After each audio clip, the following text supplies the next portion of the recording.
Pernah kepikiran nggak sih kalau di balik buku pelajaran yang kelihatannya sederhana, sebenarnya ada kejeniusan yang tersembunyi? Nah, hari ini kita bakal bongkar sebuah buku dari Indonesia yang dari luar sih tampak biasa aja. Tapi ternyata di dalamnya ada rahasia desain yang super cerdas dan menyentuh. Oke, ini dia bukunya. Aku Cinta Indonesia. Buku pelajaran untuk kelas 7 SMP. Kelihatan seru ya, penuh warna, ilustrasinya juga ramah banget. Sekilas sih ya, kayak buku pelajaran kita zaman dulu aja kan? Tapi seperti yang bakal kita lihat, jangan terkecoh sama penampilannya. Coba deh kita intip isinya. Buku ini tuh ngajak kita berpetualang, mulai dari budaya Indonesia yang kaya banget, satwa-satwa liarnya yang khas di tiap pulau, sampai ke geografinya yang unik. Semuanya disajikan dengan apik. Tapi, coba perhatiin deh gimana cara mereka menyajikannya. Nah, disitulah letak keajaibannya. Dan isinya ini lengkap banget. Ada ilmu sosial, sains, matematika, bahkan seni. Semuanya nyambung. Jadi siswa bisa belajar budaya, habitat hewan, perkalian, sampai bikin karya seni. Bener-bener paket komplit. Sampai sini, kelihatannya kayak buku pelajaran unggulan biasa aja kan? Tapi, disinilah ceritanya jadi jauh lebih menarik. Karena setiap gambar, setiap pelajaran yang kita lihat tadi, itu semua dirancang dengan sebuah tujuan yang sangat spesifik. Sebuah tujuan yang jauh lebih dalam dari sekedar transfer ilmu pengetahuan. Jadi, apa dong rahasianya? Apa yang bikin buku ini begitu spesial yang selama ini tersembunyi di depan mata kita? Jawabannya adalah ini. Buku ini dirancang khusus untuk siswa kelas 7 penyandang autisme. Tiba-tiba, semua jadi masuk akal kan? Fakta ini mengubah cara kita melihat segalanya. Yang tadinya cuma buku pelajaran biasa, sekarang kita lihat sebagai sebuah mahakarya desain dan empati.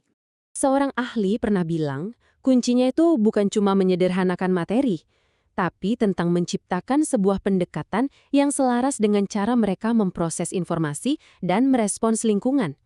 Nah, ini dia jembatan antara apa yang diajarkan ke bagaimana cara mengajarkannya.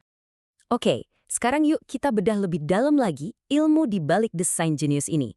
Sebenarnya, prinsip apa aja sih yang bikin buku ini jadi efektif banget? Prinsip pertama dan yang paling dasar, pendekatan visual. Jadi banyak siswa dengan autisme itu adalah pemikir visual.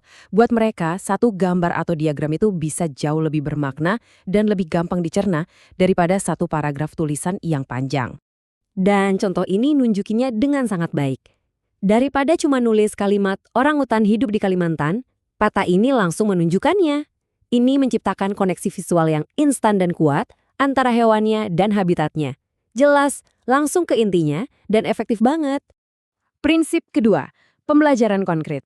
Ide-ide abstrak itu kan kadang suka membingungkan ya, misalnya konsep keadilan atau bahkan besok.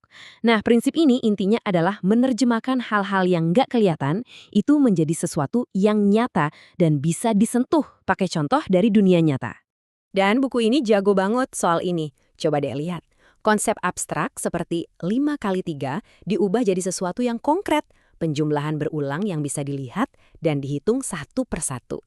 Ini mengubah soal matematika yang mungkin tadinya menakutkan, jadi semacam puzzle yang bisa diselesaikan langkah demi langkah. Keren kan? Tapi, desain yang hebat itu bukan cuma soal bagaimana otak memproses informasi loh, tapi juga soal perasaan. Dan ini membawa kita ke prinsip ketiga yang dampaknya luar biasa, kekuatan dari prediktabilitas. Begini, bagi banyak siswa penyandang autisme, dunia ini kadang terasa sangat kacau dan gak terduga. Nah, rutinitas dan konsistensi itu menciptakan sebuah struktur yang bisa diandalkan. Struktur ini bisa mengurangi rasa cemas, membangun rasa aman, dan pada akhirnya membuat pikiran jadi lebih terbuka untuk belajar. Dan coba lihat, buku ini sendiri adalah wujud dari prediktabilitas itu. Strukturnya jelas banget, kayak peta jalan. Ada 8 tema, lalu dipecah lagi jadi subtema, dan polanya selalu sama. Nggak ada kejutan yang bikin cemas. Siswa jadi selalu tahu apa yang akan mereka hadapi di halaman berikutnya. Ini menciptakan zona aman untuk belajar. Terus, apa artinya semua ini buat kita? Apa pelajaran yang bisa kita semua ambil dari sebuah buku pelajaran yang kelihatannya simple ini? Jawabannya ternyata jauh lebih besar dari sekedar pendidikan loh. Ini adalah pelajaran tentang empati.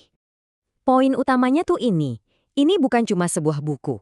Ini adalah sebuah alat yang dirancang dengan sangat hati-hati, yang dibangun di atas fondasi pemahaman yang mendalam tentang siapa penggunanya dan bagaimana mereka melihat dunia. Nah, tabel ini merangkum perbedaannya dengan jelas.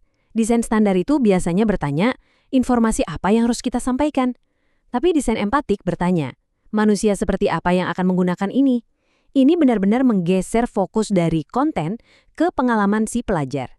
Dari pertanyaan, apa yang harus kita ajarkan, menjadi bagaimana cara terbaik agar mereka bisa belajar. Pada akhirnya, buku ini membuktikan sesuatu yang luar biasa. Desain yang paling cerdas itu seringkali lahir dari empati yang paling dalam. Desain seperti ini bukan cuma sekedar mengajar, tapi juga memperdayakan. Jadi, coba deh kita bayangin sejenak. Kira-kira akan jadi seperti apa dunia ini kalau semua yang kita rancang, semua yang kita buat, dimulai dengan niat dan kepedulian seperti ini?